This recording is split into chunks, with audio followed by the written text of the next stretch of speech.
Welcome back, fellow internet adventurers. Get ready for another wild ride through Reddit's strangest stories.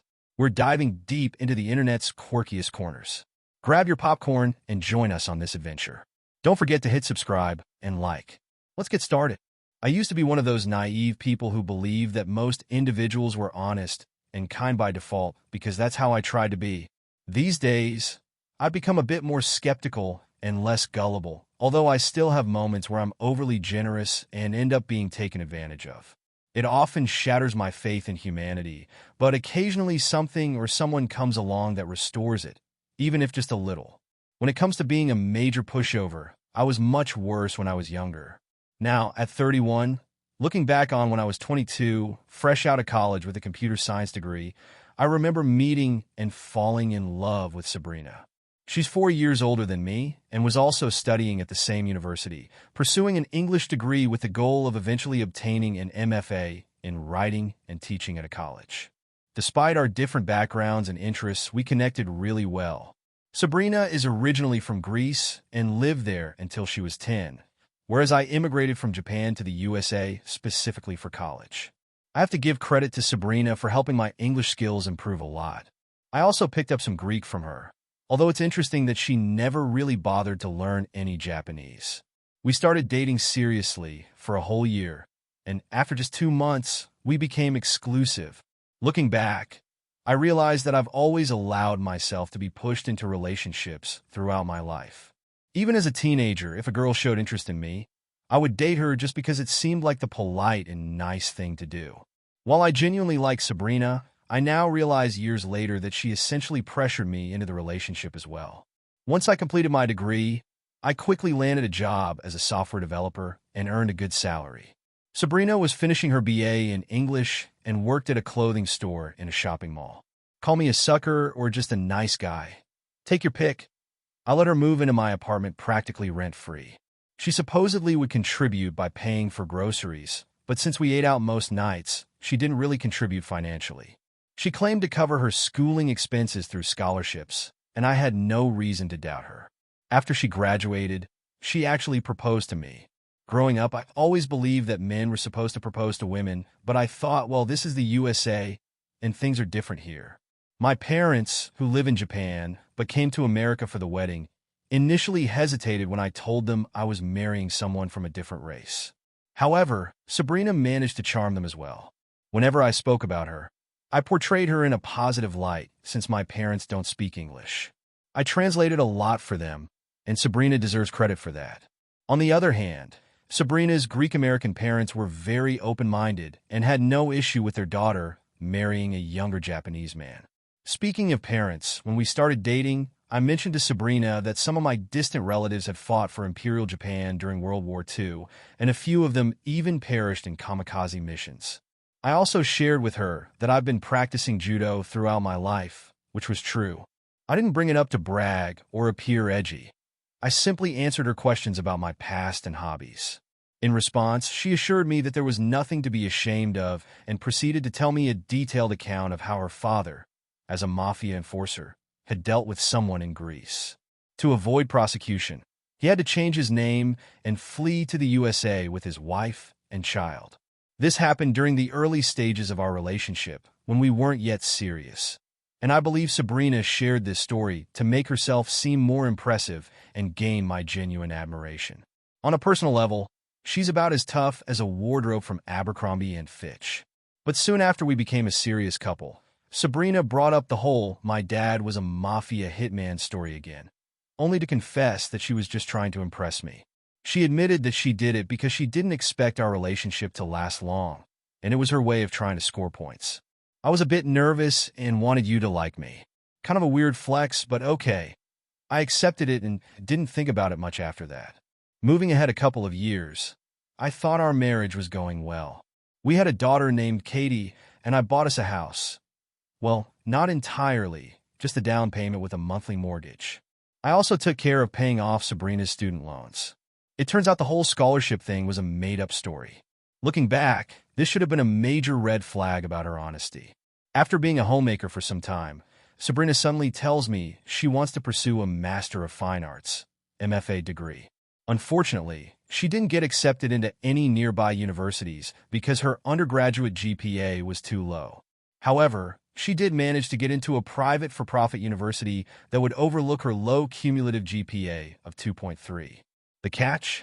It came with a hefty price tag of $20,000 per semester. Now let's talk about my daughter Katie, who is currently 7 years old. People are often amazed when they see her being mixed Japanese and Greek. Our child is truly beautiful, and I couldn't be prouder to be her dad. Of course, every parent feels that way about their kids. But these days I'm also realistic enough to see that Sabrina was either a lazy opportunist or at worst a shameless gold digger. I wasn't as clear-headed back then, so I didn't connect the dots and realize that she was likely using me to pay for her education and secure a house and child support before divorcing me and taking everything. Sometimes, in moments of vulnerability, I like to think that maybe Sabrina didn't plan it all that way and that she actually loved me, at least to some extent. At one point, I was working full-time, so Sabrina would drop off her child at her parents' house most days while she attended classes. After a couple more years, Sabrina finally finished her MFA. Throughout this time, I thought our marriage was going well. I had a reasonable work schedule, spending time with my wife and daughter. We did all the usual things like going out to dinner, taking trips, and celebrating anniversaries, the typical married life stuff. So here's the deal. Sabrina always used to go on and on about how much she loved me and how I was the love of her life and all that jazz. But guess what? One day she comes up to me and hits me with the classic, "I need space" line, which basically translates to, "I've been cheating on you for a while now, and I couldn't care less if you find out." Naturally, I asked her if there was someone else involved, and you know what she said? "No, no one else. I just need to find myself." Yeah, right? So I asked her what needing space actually meant. Was she planning to move out, or what? I can't even begin to explain what a gullible fool I was. I ended up staying in a cheap motel room and paying a ridiculous weekly rate while still keeping up with the expenses of my 3-bedroom house, just to give Sabrina her so-called space. And get this, she was kind enough to let me into my own house on Sundays so I could see my daughter and pretend to be a happy family, at least for a little while. Can you believe it? Well, you can probably guess what happened next. After just a month of living like a happily married man in that motel, Sabrina drops the bomb and says she wants a divorce. I had been heartbroken ever since. All that talk about needing to find herself was complete bullcrap, so the divorce announcement wasn't really a shocker, more like the final push. I asked her again if there was someone else involved, and she had the audacity to say no. She just told me she no longer loved me. I had come to accept this, so I wasn't completely devastated that Sabrina was leaving. It meant that instead of being a complete family all the time, I would have to share custody of our child. Did I mention I was gullible? Sabrina didn't want to share custody. She wanted full custody. So she fabricated claims about me being abusive while I was away at the motel. She went to her parents and told them how I had been abusive for years, even using the fact that I went to judo practice once a week as evidence of my aggression. She said the same things to the judge, and on top of that, she accused me of mistreating our 3-year-old child. When I tried to argue that Sabrina was making it all up, she also claimed that I was emotionally hurtful and verbally cruel to her. When I countered by explaining that I agreed to stay at the motel because she said she needed space, she called me a liar. I won't go into all the disturbing details. They're really unpleasant. But the judge, who was relatively young but cynical, like someone much older, sided with Sabrina and denied me custody, granting only supervised visitation rights. As Katie grew older and started understanding things, Sabrina filled her mind with negative thoughts about me. It got to the point where Katie refused to even see me for supervised visits. I don't know if Katie herself said, "I don't want to see my dad," but she would definitely tell me that our daughter didn't want to spend time with me. She always conveyed this through text messages. I sometimes wondered if I could catch her admitting, maybe on an audio recording, that I had never been abusive and that she was a big liar. But I think she was afraid of that too, so she preferred texting because she could choose her words more carefully. A whole year went by, and during that time, I continued to pay the mortgage on my house, which I couldn't even live in, and I had no access to my daughter. Then one day, my boss called me into his office and let me go from my job. Since it was a regular job, they could fire me without providing a specific reason. I had been well-liked and productive at work, so my team was shocked to see me carrying a box of my belongings to my car. As days and weeks went by, former colleagues informed me that there were rumors circulating in the office saying that my ex-wife had contacted our HR department and falsely accused me of not paying child support, being obsessed, and being an abusive husband. Now that I know what I know, I should have immediately informed my boss about my divorce and warned them about my ex being a bit unstable. I texted Sabrina to ask her about it, but she denied having any knowledge of what I was talking about. Some mutual friends who made me promise to keep it a secret told me that Sabrina had become a composition teacher at a community college after getting her MFA degree. It seemed like she purposely waited for the child and spousal support payments I made to accumulate and establish a certain standard that I would have to meet, regardless of whether or not I had enough income to cover it. Then, for her own reasons, she decided to ruin my career. Thankfully, I had received numerous positive references from my supervisors and bosses at my previous job, and I had skills that were in demand, so I knew I wouldn't be unemployed for too long. However, in order to continue making the payments for Sabrina's child support, spousal support, and mortgage without draining my savings completely, I needed something to sustain me in the meantime. That's when I started driving for Uber. This went on for a few weeks. I was interviewing with different companies, but I had saved up enough money so that I wasn't desperate enough to accept just any job. After completing a single fare as a rideshare driver, I picked up a passenger named Victoria. She was around the same age as me, just 4 months older, and worked in graphic design. She had Italian heritage, but had lived in the USA her whole life and didn't speak the language. We started chatting, and before I realized it, we were in a relationship. She was fully aware of my situation. It was actually the first time I wasn't pressured into labeling a girl as my girlfriend. Throughout these months, my lawyer tried to negotiate a reduction in my monthly obligations to Sabrina or changes in visitation rights, but without success. During the meetings, Sabrina's lawyer presented documents showing that her job was only part-time and didn't come close to meeting her lifestyle needs. Interestingly, Sabrina herself never showed up to these meetings. Her lawyer represented her instead. Oh, I almost forgot. She even went ahead and obtained a restraining order against me from entering my own house, just to make her false narrative about me being abusive more believable. How ridiculous, right? Anyway, yeah, I practice judo, but even my training partners tell me that I hold back too much, not wanting to make others uncomfortable or hurt anyone. So, Victoria and I dated for a few months. Meanwhile, I landed a new job in the tech industry with a higher salary than before. Unlike Sabrina, Victoria has her own place and isn't desperate to move in with me. In fact, it's the opposite. Victoria actually asked me if I wanted to move in with her. I have my own one-bedroom apartment, and I'm comfortable with where we are, so I told her I'd prefer to take things slow. Over time, Victoria was totally fine with it. She told me that she's attending community college to pursue an associate's degree in graphic design. Interestingly, despite not having any formal education, she's naturally talented and excels at her job. However, her employer won't give her an official promotion without some kind of college degree. Here's the incredible part. Victoria's English teacher, who happens to be my ex-wife, is a core requirement for her degree. Victoria never reveals to her teacher that she's in a serious relationship with her ex-husband. I asked Victoria to keep it a secret and not disclose my identity. To my surprise, Victoria not only keeps the secret, but even suggests additional details to make the plan more effective. She manages to become friends with her teacher by gradually building a friendship, like suggesting they grab a drink together after class. Over the next few weeks, Victoria gains the teacher's trust. Over time, she completes the course, earns a good grade, and maintains her friendship with the teacher. The interesting part is that Victoria obtains audio evidence proving that Sabrina works full-time at the college. It's funny how a few drinks during their friendly hangouts led to discussions about college teachers' salaries, creating the perfect opportunity to gather evidence.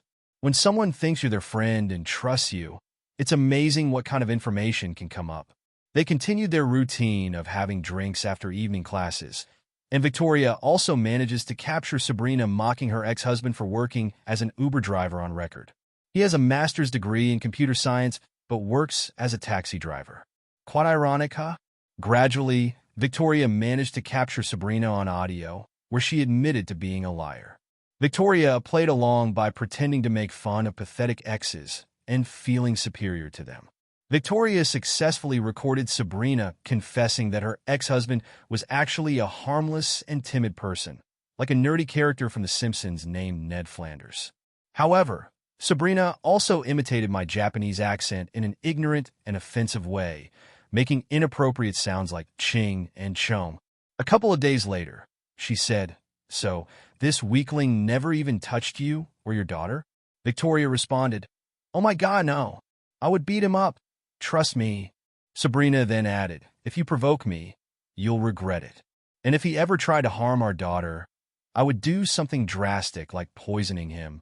A week later, I pretended to cry in front of the judge to convince them to order him to pay a significant amount. Then I somehow managed to get him fired from his job. "Why would you do that if he's a nice guy?" I asked. "Just for fun." Every time they went out, Victoria would eagerly show me her phone and play the recordings of what happened. I already had some solid evidence, but the highlight Victoria mentioned was about which guys in the English class she took with Sabrina as the teacher were attractive. Oh, she laughed with embarrassment because she's 28 years old and most of the guys in the class were around 19 to 21 years old. That's nothing compared to Sabrina, who is 33 years old. She proudly brags about having closeness with students all the time and acts like it's no big deal. She was sending explicit texts to them even before she became a teacher and openly admits that she had romantic relationships with her classmates while still being married. She boasts about how exciting it is to be close to them in her shared office. She laughs about having intimacy on another professor's desk without cleaning up afterward or informing them about it. She also jokingly says, "Of course they slept with me. How else do you think some of those clueless idiots managed to pass?" Through clever maneuvering, Victoria actually obtained the names of specific students involved. All of this is quite disgusting, but at the moment, it's technically just hearsay, and Sabrina might deny it if questioned. It seems like something that the school itself should consider and make a decision about.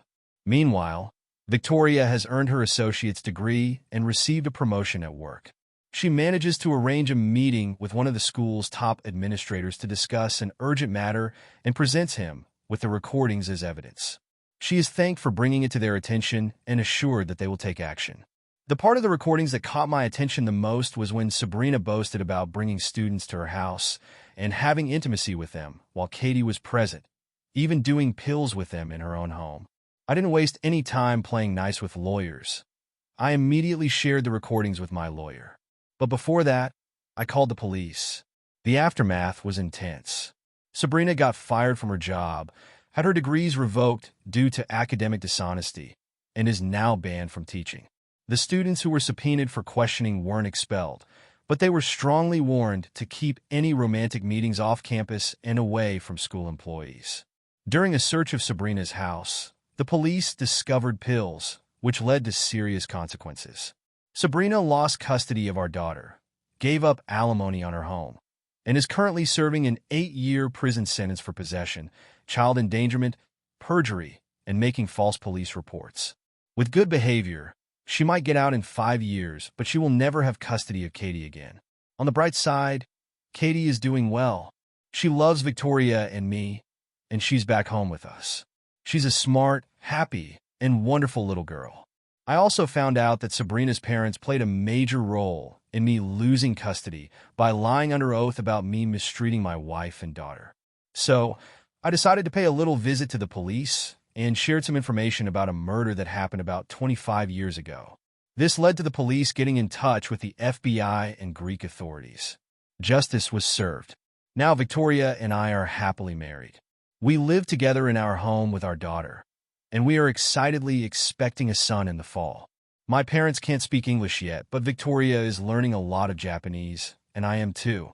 This whole journey of being married and becoming a father has taught me that my brain may have doubts, but deep down, my heart tells me to have faith that not everyone is terrible. So yeah, I might still be a bit of a fool. Anyway, goodbye for now. Be sure to like and subscribe and hit that notification bell.